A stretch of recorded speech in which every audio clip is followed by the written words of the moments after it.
Tu as lancé ton entreprise ou bien ton entreprise est en pleine floraison et pourtant tu doutes. Tu te poses plein de questions du type: ai-je vraiment mérité ce succès, ces compliments, cet engouement? Est-ce vraiment grâce à moi tout ça, tout ce CA, tout ce chiffre d'affaires? Et tu t'auto-réponds en te disant que tout ça est bien entendu dû à la chance, à un concours de circonstances, à la crédulité des autres que tu as réussi à duper, à tromper et qui te surestiment aujourd'hui. Un peu comme si bon résultat et ambition rimaient avec manipulation. Si ces questions te hantent pendant et hors Halloween, c'est parce que tu es victime du syndrome de l'imposteur, avec cette crainte terrible d'être un jour démasqué. Voici le menu du jour pour justement le démasquer, ce fameux syndrome qui t'empêche de faire ce que tu as à faire sans te poser ces mille et une mêmes questions. En 1, définition du syndrome de l'imposteur. En 2, ton auto-évaluation. En 3, mes solutions. En 1, définition du syndrome de l'imposteur, ou comment tu rejettes allègrement toute louange suite à tes propres bons résultats ou initiatives. Le terme est inventé par les psychologues Pauline Rose Clance et Susan A. Himes en 1978. Les personnes atteintes du syndrome de l'imposteur, appelé aussi syndrome de l'autodidacte, expriment une forme de doute maladif qui consiste essentiellement à nier ou remettre en question tout accomplissement d'ordre personnel ou professionnel. Ces personnes rejettent donc plus ou moins systématiquement le mérite lié à leur travail et attribuent le succès de leurs actions à des éléments qui leur sont extérieurs, comme la chance ou encore le bon alignement des planètes. Elles se perçoivent souvent comme des dupeurs nés qui jouent de leurs collaborateurs, de leurs associés, de leurs clients et s'attendent même à être un jour démasquées. 60 à 70% des personnes doutent à un moment donné dans leur carrière, ça c'est normal. On doute de la réalité des choses, de la légitimité de nos compétences, voire même de la probabilité de notre réussite. Ça ok, je vous l'accorde. Sauf que ces pensées ne doivent qu'être passagères, afin de prendre toi-même du recul sur ton activité, sur tes idées, et c'est avec ce travail de réflexion, de clairvoyance et de créativité que tu dois ensuite passer à l'action. Des personnes souffrant de ce syndrome se disent aussi, et c'est peut-être ton cas, peut-être que tu te dis que tes travaux sont trop simples ou trop évidents pour mériter l'attention d'un public, l'admiration d'une communauté, un contrat de la part d'un prospect ou encore un paiement suite à une prestation. Comme si ton travail, qui peut aussi être ta passion, ne méritait pas d'être rémunéré. Bref, tu rejettes tout type de récompense alors que tout travail mérite salaire. Pour d'autres, c'est peut-être ton cas. Le complexe de l'imposteur est plutôt lié à la peur de réussir. Et oui, la peur de la réussite existe. Et ceci peut peut-être t'empêcher, par conséquent, de développer pleinement ton potentiel. Tu vis dans le doute et tu penses qu'un jour quelqu'un portera la preuve de ton incapacité. D'accord. Oui, la peur du succès parce que tu te dis j'ai réussi une fois, mais serais-je capable de réussir 2 fois? D'où vient cette peur de la réussite? En 2, allez, on va travailler ton auto-évaluation. C'est déjà franchir un premier cap de s'auto-évaluer.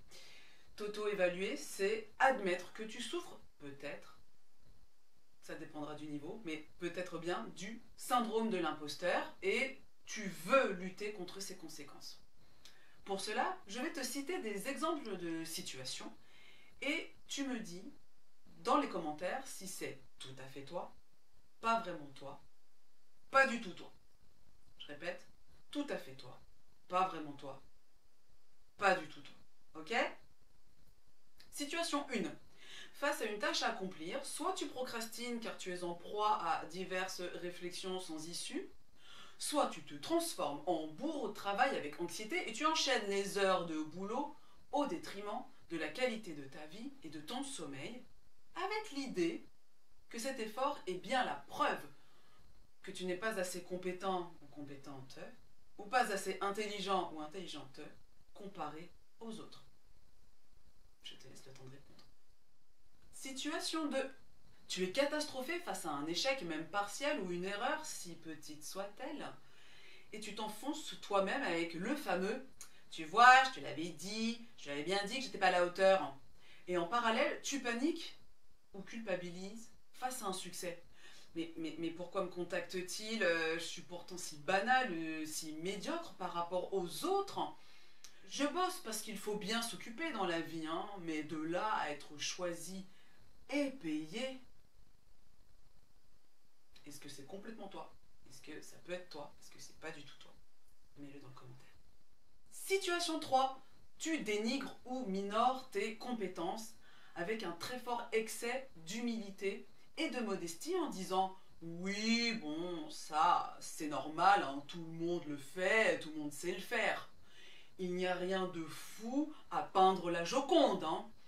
Oui, elle est dans un des plus grands musées du monde. Oui, alors, il n'y a rien de fou à ça. Hein. » Voilà. Tu dis, et tu le dis, tu te dis, et tu le dis aussi aux autres que ça, c'est grâce encore à la chance, au hasard, au bon timing, au malentendu, à la météo, grâce au chat, la voisine, bref, hein, des prétextes, n'est-ce pas? Et pourtant, en parallèle, tu as soif de reconnaissance et d'exigence dans tous les domaines de ta vie. Tu aimes te mettre en posture de parfait Superman ou Super Wonder Woman. C'est bien simple, il n'y a aucun lâcher-prise sur rien. Tout est dans le surcontrôle et la sous-délégation. Et oui, tout est mieux fait quand c'est moi qui le fais. Ça oui, mais ça a des limites. Bref, tout pour être épuisé et surmené en voie du burn-out, au lieu de profiter de la vie, de tes réussites, même petites, car chaque pas vers ton épanouissement est une victoire. Situation 4. Tu vas être le ou la meilleure, quitte à être trop perfectionniste pour ne pas courir le risque d'être accusé d'imposture ou d'être démasqué. Mais démasqué par qui au juste? Par les services secrets, par le FBI, par la CIA. On a chacun notre vérité, notre point de vue. On a notre propre opinion, notre propre façon de voir et d'aborder les choses. À part dans les domaines scientifiques et légaux, ce sont donc des domaines très encadrés, personne ne va intervenir pendant ton travail en disant « stop ». Ça, c'est faux. Tu accompagnes, tu sers, tu proposes des produits et des services selon ton propre pourquoi. Pourquoi tu as lancé ton propre business selon ta propre raison d'être, ta vision du métier pour servir et être utile à l'autre. Il y a certes des standards, des pratiques classiques et communes comme accueillir son prospect, apprendre à le connaître et bien comprendre ses besoins, lui proposer un devis adéquat, le signer ensemble et c'est parti. Mais en parallèle de ces standards, chacun a sa manière d'accueillir la personne, de la mettre à l'aise, de la mettre en confiance pour que le rendez-vous se passe bien. Là encore, personne ne va interrompre votre discussion en disant « non, là, ça c'est faux, ce n'est pas ainsi qu'il faut accueillir les gens et c'est encore moins comme cela qu'on leur dit « bonjour ». Mais excusez-moi, mais qui êtes-vous? Vous êtes la police du bonjour? En 3, voici mes solutions. Suite à ce diagnostic que nous venons de faire ensemble et dont les résultats sont dans les commentaires, n'est-ce pas? Voici maintenant les réflexes à adopter dès à présent, car tu n'as plus une minute à perdre. Solution 1. Avoue tout. Avouer tout te permettra d'alléger ta conscience et de mieux dormir. Le physicien allemand Albert Einstein, l'actrice américaine Kate Winslet ou encore l'écrivaine américaine Maya Angelou ont tous avoué être victimes du syndrome de l'imposteur.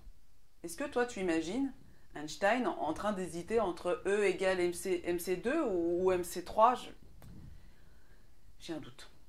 Ou encore Kate qui doute de ses talents d'actrice en plein tournage du Titanic. Naufrage, mais pas pour tous. Hein. Ou encore Maya qui, au milieu de la rédaction de son texte pour son éditeur, se dit « Tiens, malgré mes 11 ouvrages, en quel honneur suis-je en train d'en écrire un 12e ?» Ose, toi aussi, ose mettre un stop à cette pratique qui t'automet des bâtons dans tes propres roues. Confie tes doutes à des personnes de confiance.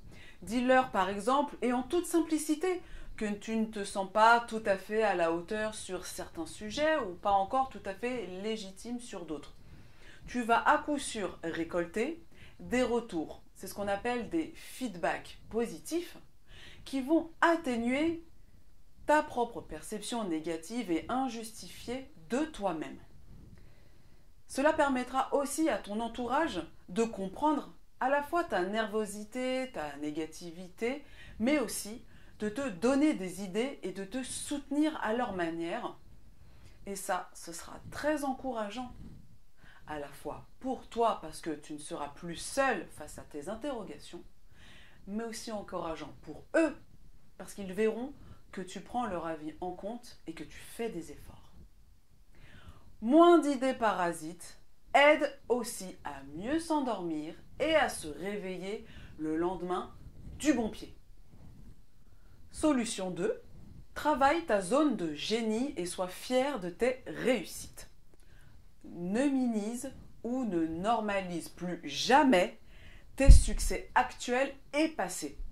Reconnaissant les raisons en toute objectivité sans chercher midi à 14h, car de toute façon, s'il est midi, c'est qu'il n'est pas 14h, donc arrête les auto-questionnements sans fin. Par exemple, tu es recruté par un client ou par un salarié. Et oui, même quand on est employeur, on se fait choisir, on se fait recruter. Donc la chance et ton réseau a peut-être joué en ta faveur, on va dire. Mais c'est surtout parce que tu as su convaincre ton prospect de devenir ton client, grâce à ton discours, grâce à ton approche, ton comportement, grâce à tes qualités et à ton expérience, n'est-ce pas? Sois-en fier et ravi. Tu vas pouvoir l'exprimer pour à la fois renforcer ta propre estime de toi et pour aussi annoncer de bonnes nouvelles à ton entourage, sans pour autant en faire des tonnes, hein, sans non plus devenir ultra lourd. Comme d'habitude, c'est une question d'équilibre et je te fais confiance. Solution 3, accepte les compliments. Difficile d'accueillir un retour élogieux lorsque l'on est atteint du syndrome de l'imposteur. Tu es persuadé qu'on cherche avant tout à te faire plaisir, que ce n'est pas fondé puisque tu es convaincu d'être incompétent, incompétente.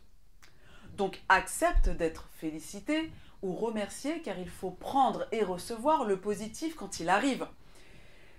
Sache qu'un bravo, super, merci beaucoup de ton interlocuteur est aussi un témoignage de confiance de sa part, donc tu prends. Et tu lui demandes, par la même occasion, une mise en relation ou une petite recommandation sur ton LinkedIn par exemple. Solution 4. Détache-toi du regard des autres. Anxieux, anxieuse, tu as tendance à confronter tes faiblesses par rapport aux forces des autres. Du coup, à rechercher leur approbation. Travaille sur ta reconnaissance intérieure. Fais les choses pour toi, autorise-toi et sois indulgent, indulgente envers toi-même.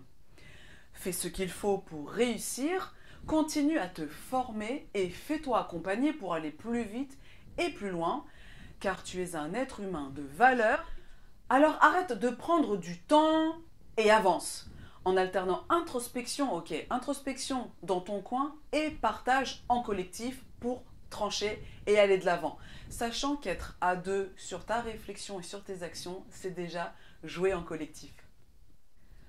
Allez, on récapitule. En 1, admets ton fichu travers d'auto-sabotage. En 2, parle à ton entourage proche ou à des gens de confiance. Des gens ou une personne de confiance, c'est déjà bien et c'est déjà ça. En 3, tu vas pouvoir travailler pour grandir ou pour t'agrandir, sachant que grandir ou s'agrandir passe aussi par des gamelles, hein, parce que ça serait trop facile sinon, et ça passera aussi par des bravos. En 4, tu acceptes et tu prends les retours positifs de ces fameux autres, hein, parce qu'ils ne sont pas anodins. Et en 5, tu arrêtes d'avoir peur du regard des autres, tu dis ce que tu fais et tu fais ce que tu dis. Face au succès, aux remerciements et aux encouragements, tu dis merci avec sourire et fierté, car c'est du mérite et non de la pitié. Tu t'en sers pour continuer à aller de l'avant, tout en trébuchant, parce que ça fait partie de la vie, mais pour mieux te relever, pour mieux frapper plus fort. D'ailleurs, si tu souhaites poursuivre ton auto-évaluation, je peux t'envoyer le questionnaire de la psychologue Pauline Rose Clance en format PDF en me laissant tes coordonnées par mail à contact@murielmax.fr. Je suis même à ta dispo pour en discuter par téléphone ou par visio. Si je t'ai éclairé sur ce sujet, mets-le-moi en commentaire s'il te plaît.